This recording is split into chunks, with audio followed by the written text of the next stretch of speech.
ओम शांति। आपका प्रश्न है, किस पुरुषार्थ के आधार पर सतयुग में या त्रेता में जाते हैं? क्या अंतर है? क्या पुरुषार्थ करते हैं जो सतयुग में जाते हैं और क्या पुरुषार्थ करते हैं जो त्रेता में जाते हैं? पहला शब्द है पुरुषार्थ। दुनिया वाले पुरुषार्थ का अर्थ अच्छी तरह नहीं समझ सकते जितना अच्छा परमपिता परमात्मा ने समझाया है। पुरुषार्थ अर्थात आत्मा समझ इस रथ से कर्म करना। आत्मा समझ इस रथ से कर्म करना, इसे कहा जाता है पुरुषार्थ।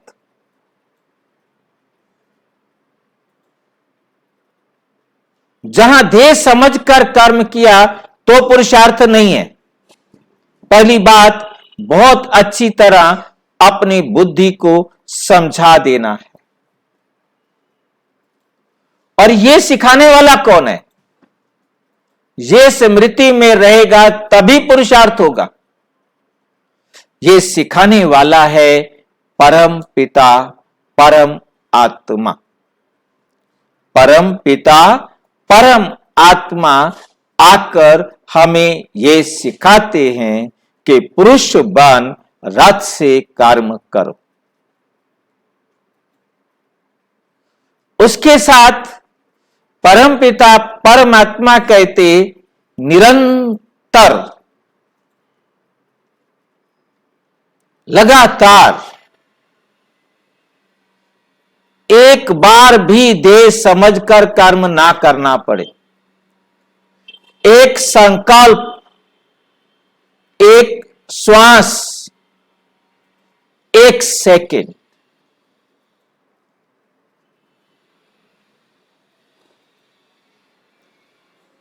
पुरुषार्थ में रुकावट नहीं है, तब है निरंतर।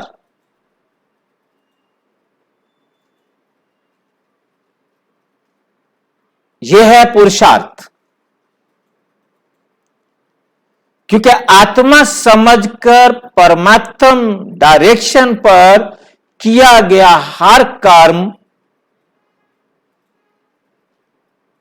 मुझे सतयुग के आदि की तरफ चढ़ती कला में ले जा रहा है। जितना उसमें श्वास, संकल्प या सेकंड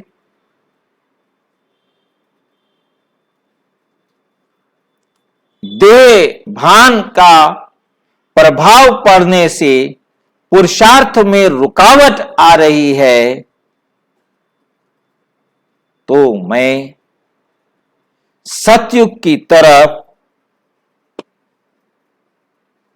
चढ़ने से रुक रहा हूं। या स्वर्ग में आने के लिए सतयुग या त्रेता में आने के लिए पुरुषार्थ कब करना पड़ता है, उसके लिए परमपिता परमात्मा ने समझाया कि सबसे नीचे जब तमो प्रधान आप अवस्था में आ जाते हैं, पतित हो जाते हैं, तो मैं आकर पावन बनाने की विधि सिखाता हूं और सारे संसार की आत्माओं को एक साथ सिखाता हूं। अब कौन कितना अटेंशन देकर अपने आप को श्रेष्ठ बनाते हैं, जिसे बाबा ने शब्द दिया कि मैं आकर सारे संसार की गिरती कला को चढ़ती कला की तरफ अपलिफ्ट करता हूं। परमात्मा आकर सारे संसार की आत्माओं को अपलिफ्ट करते हैं, चढ़ती कला की तरफ बढ़ाते हैं, डायरेक्शन देते हैं। अब कौन कितना परमात्मा की श्रीमत पर चढ़ता है?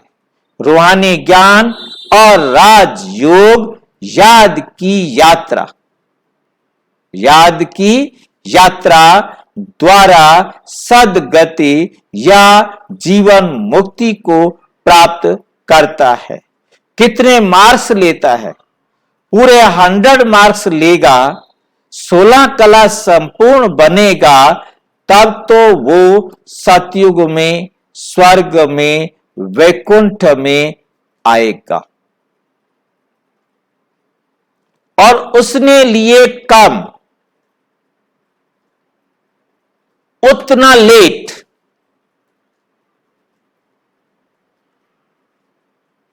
उतना लेट और उतना कम पद। अब उसने 99 लिए हैं, 98 लिए हैं, 97 लिए हैं, ठीक नहीं? तो 1250 साल में 25 डिग्री,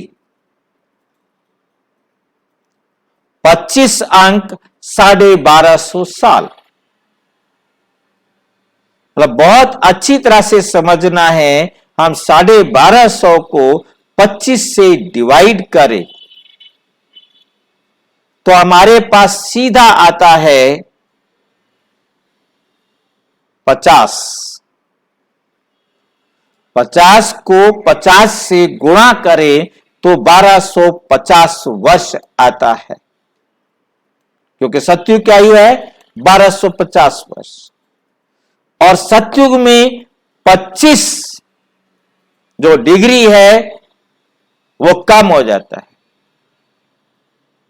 1250 साल में 75 से जिनके ज्यादा नंबर थे 100 तक, वो सारी आत्माएं आ जाती।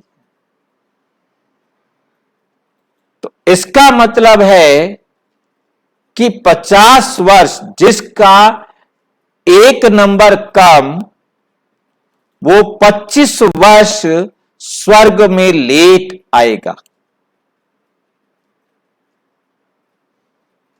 जिसके 2 नंबर कम, वो 50 वर्ष लेट आएगा।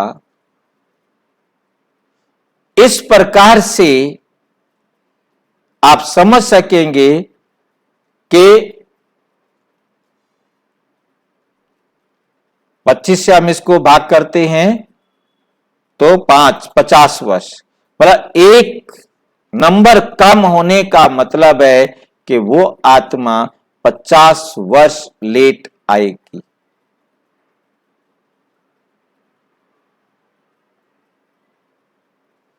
दो नंबर कम है तो 100 साल लेट आएगी, 4 नंबर कम है तो 200 साल लेट आएगी।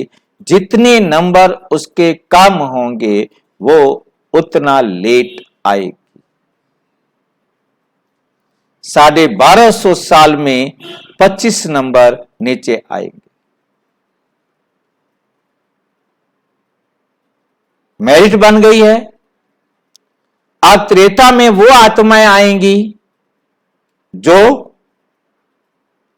75 से 50 तक अंक लेंगे। फॉर्मूला वही चलेगा कि एक नंबर 50 वर्ष, जितने नंबर कम उतने 50 वर्ष लेट होते जाएंगे।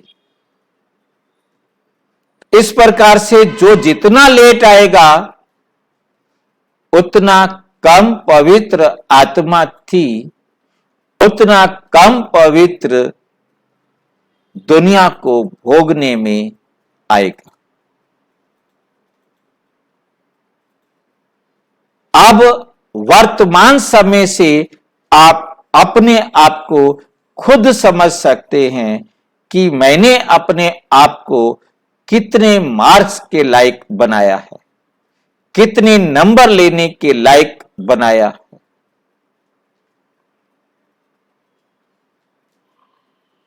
कितना समय मैं वेस्ट करता हूं, कितना समय मैं बेस्ट करता हूं,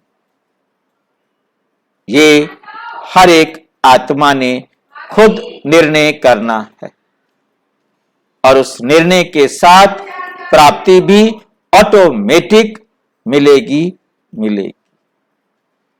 मैं समझता हूं स्पष्ट हुआ होगा कि हमें कितना पुरुषार्थ करना है कि हम सतयुग में आए।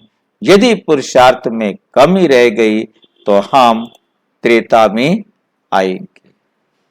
और अच्छी तरह से समझना है तो प्रजापिता ब्रह्मा कुमारी ईश्वरीय विश्वविद्यालय के किसी भी सेवा केंद्र पर संपर्क करें। और यदि कोई प्रश्न है तो 9213106986 पर केवल टेलीग्राम करें। 9650692270 पर केवल व्हाट्सएप करें, फोन नहीं। ओम शांति।